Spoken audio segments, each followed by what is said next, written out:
But let's start with England, who complete their World Cup qualifying campaign today in Albania, already safely through to next summer's tournament in the USA, Canada and Mexico. Jonathan Northcroft, the football correspondent who is in Tirana, with a piece that says Tuchel's Winter Lions mustn't be the lambs of summer. And part of the piece says, let's not get too giddy.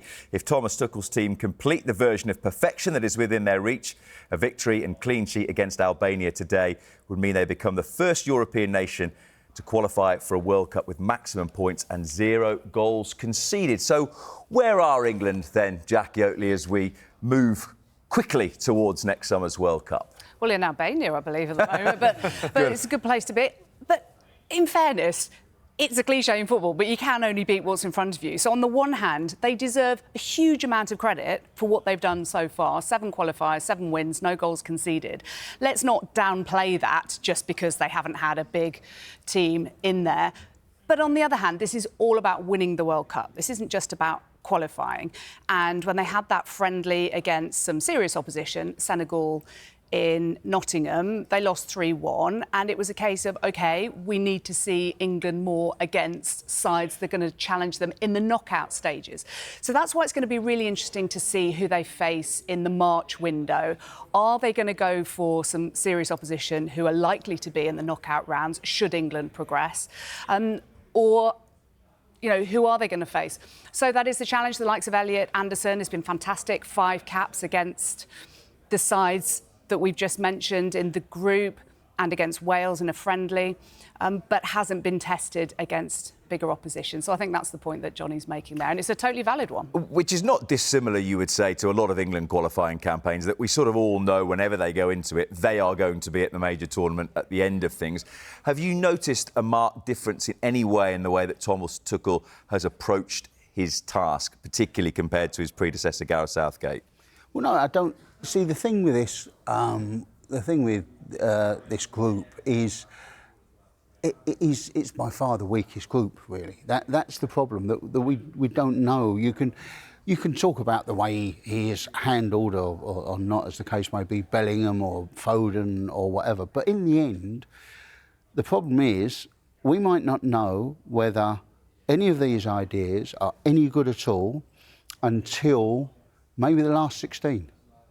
Maybe even the quarterfinals. It's a 48-team World Cup, so you'd think the group at the World Cup is possibly going to be weaker.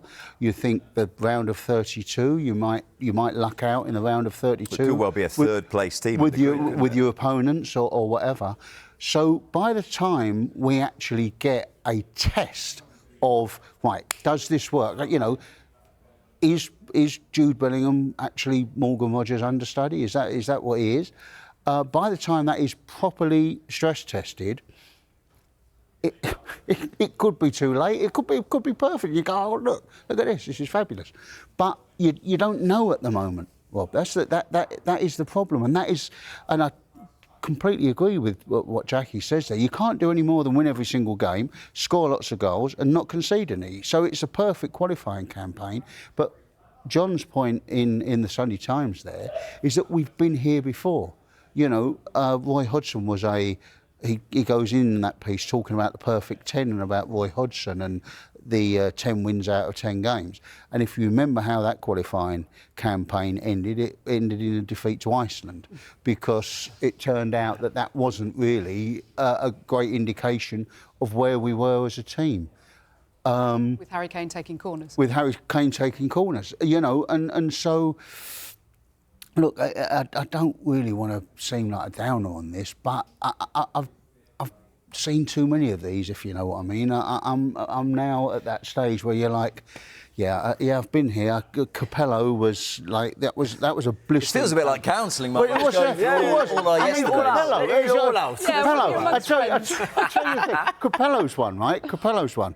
And I didn't mind Fabio. I thought Fabio had his moments, actually, but he wasn't prepared for tournament football. It was his first. People forget that about Capello. It was his first tournament.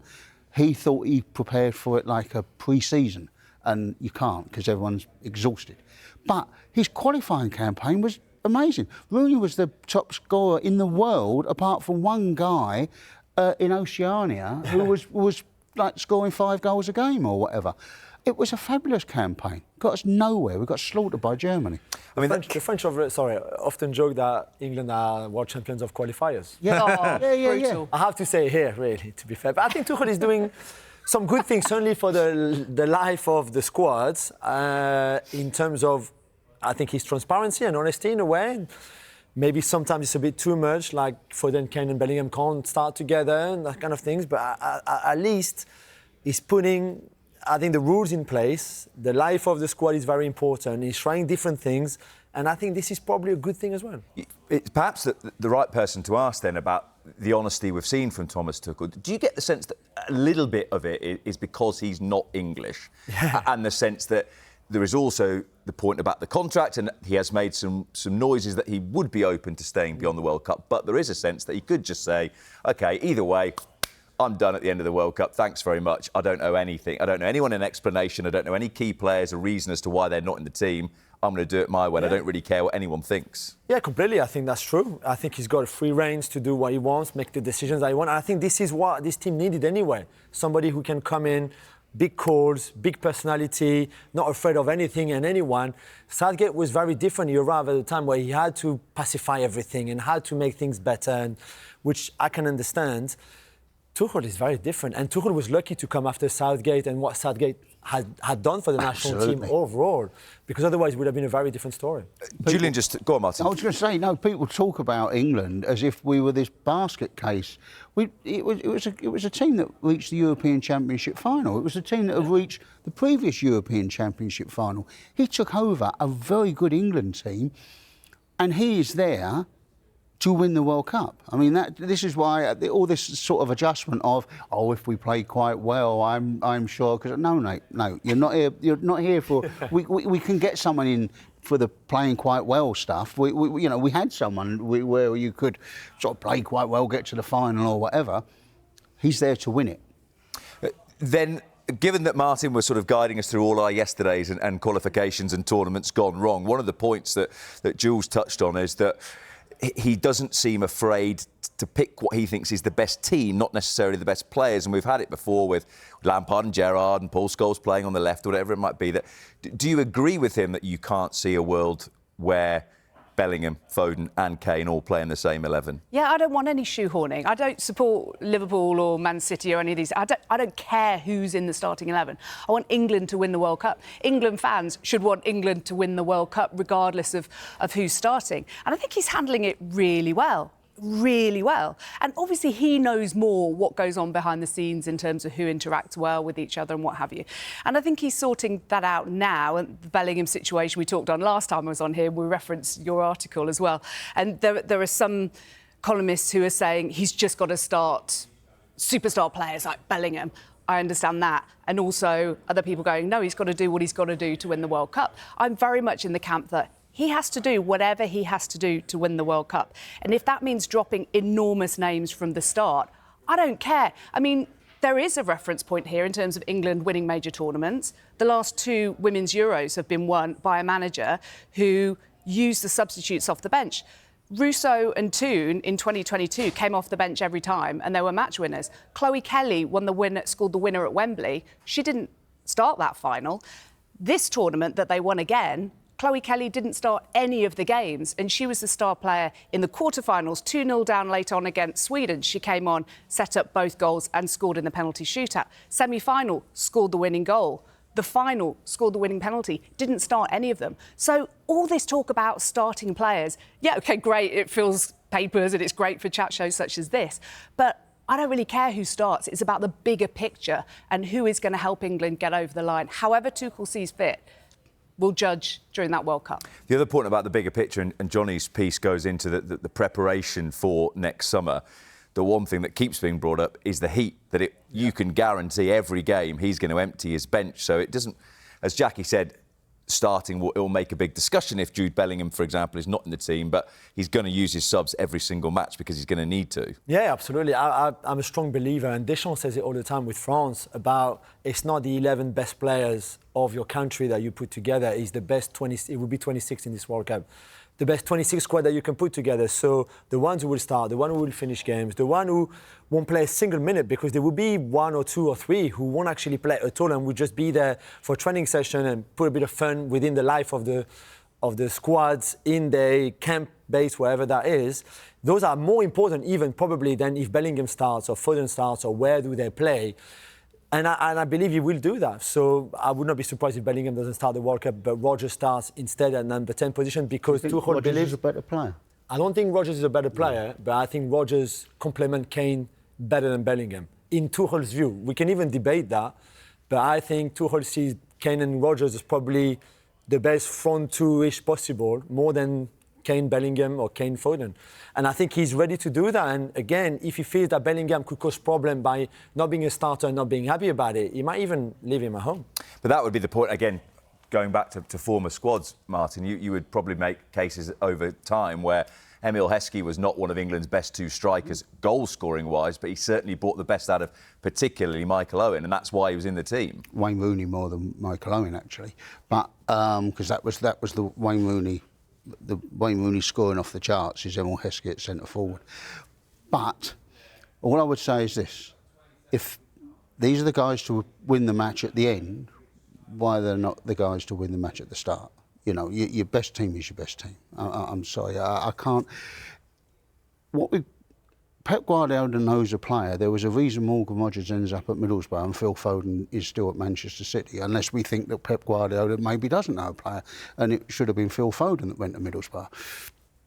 So I am extraordinarily sceptical. What if you're 2-0 down by the time your finishers are coming on? What if you're 3-0 down? The game's finished. The game's done. I've never understood this thing of, we've got an injured player, he's a match-winning player, we'll bring him on in the last 20 minutes. Supposing you're losing 2-0 in the last 20 minutes, start him and see if he can win the game for you. So I think Bellingham is a better player than Morgan Rodgers. I like Morgan Rodgers. Personality, though. What if he's managing the character behind the scenes, which we don't see every time? Yeah, maybe he's doing this now to get the best out of Bellingham at the World Cup. Yeah, well, did you see Carlo Ancelotti with Esteval this week? Yeah. Isn't that fantastic? Was that not the most magnificent piece of Ancelotti? Esteval asks, he's with the Brazil squad. Esteval asks, I've got a driving test. Can I go off and take my driving test? Now, you can imagine how that would have gone down with some managers. Carlo Ancelotti says, yeah, of course you can. You go off and take your driving test. Esteval goes off and takes the driving test. Ancelotti's waiting for him when he comes back to the hotel. He comes in. Did you pass? He said, I passed. He's got his certificate or whatever you get now. I don't know. He's got it. Great. Coming. Walks him into the team room. Everyone's there cheering, clapping and stuff like that. That's man management. That is fabulous man management. You think of how Esteval must feel about Ancelotti now. What a guy. Maybe Bellingham needs something different. Tuchel is different. Tuchel's different and Bellingham's different. Yeah, Tuchel is different. Yeah, Bellingham's maybe they not are. an 18-year-old kid who needs to be lifted up to be in this state. Ancelotti managed Bellingham as well. Yeah. And Ancelotti says that he's never met anyone. He had to keep reminding himself. How old this guy is, because he was so mature and he was so sophisticated in the way he thought about football and the way he behaved. And they won the Champions League together. And they won the Champions League I'm not saying that together. Bellingham should not start for England or not. I think that in Tuchel's eyes, for now, certainly Rodgers and Kane are a better partnership than potentially Bellingham. If he wins the World Cup without Bellingham, without Foden, Cole Palmer sat at home, he's a genius. I like the idea as well, by the way, that if he'd have failed his driving test, that Carlo Ancelotti would have to go and pick him up from somewhere. Well, exactly, yeah. Carlo just failed. Look, just tell them all your past. We've got a big party planned. It's a waste of a good party. Just on the planning as well, Jackie, a number of the papers going into what Harry Kane has been saying about, he's a big NFL fan, is Harry Kane, having a playbook. Set pieces are, of course, all the rage again this season, that Harry Kane talks about how important set pieces might be for England, that the teams that are best at set pieces often go on to win major tournaments. Oh, absolutely. Well, it's like having a toolkit, isn't it? I mean, I haven't seen mine for a while. It's a little bit dusty. I'll leave that to my better half. But it's about having a toolkit, isn't it, to win a major tournament. It's not just about playing a certain way. And it could be that plan A, with all these fabulous players that Tuchel has at his disposal, doesn't come off in the 30-degree heat of Miami or wherever they're going to be, or Monterey.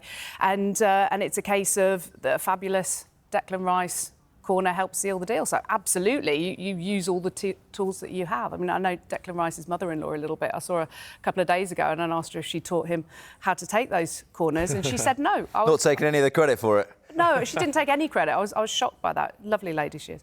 But no, you have to use all the tools at your disposal. It makes complete sense, and it's going to take all sorts, because it's going to be a brutal tournament. It is huge and it is hot, and England have players to win in different ways, I believe.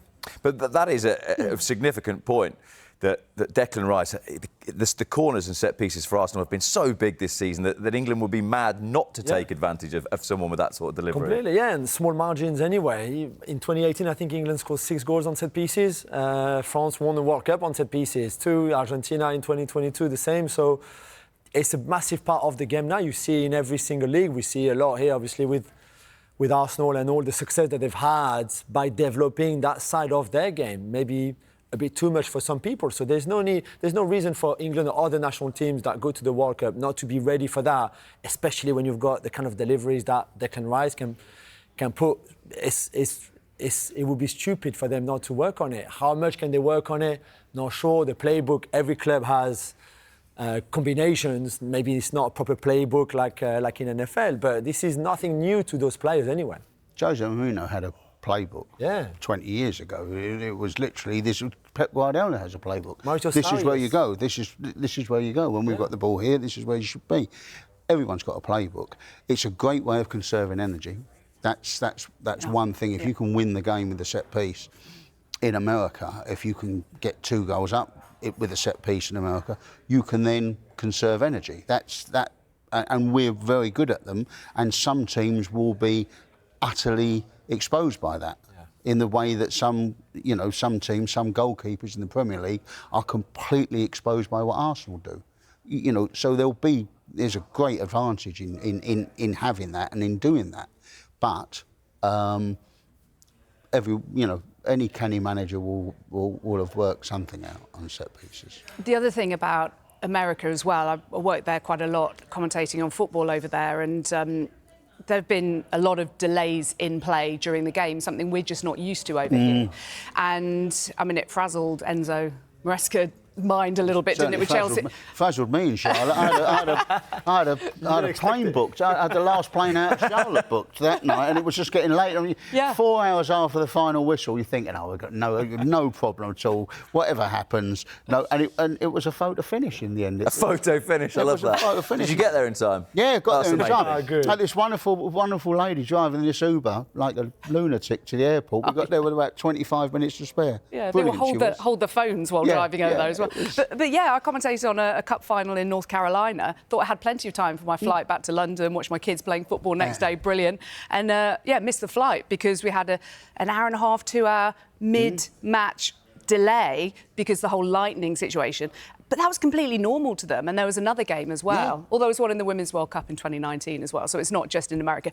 But I think people need to expect that. They're going to try and minimise it with, of course, playing games at the right times in certain cities. But they can't completely count that out. And the reason I mention that is because England and all the teams will have to be adaptable. They have to expect these things. And so if their lovely, neat, flowing tricks and flicks are disrupted by an hour and a half weather delay, then set pieces, whatever it is, you just got to win the game and get out of there.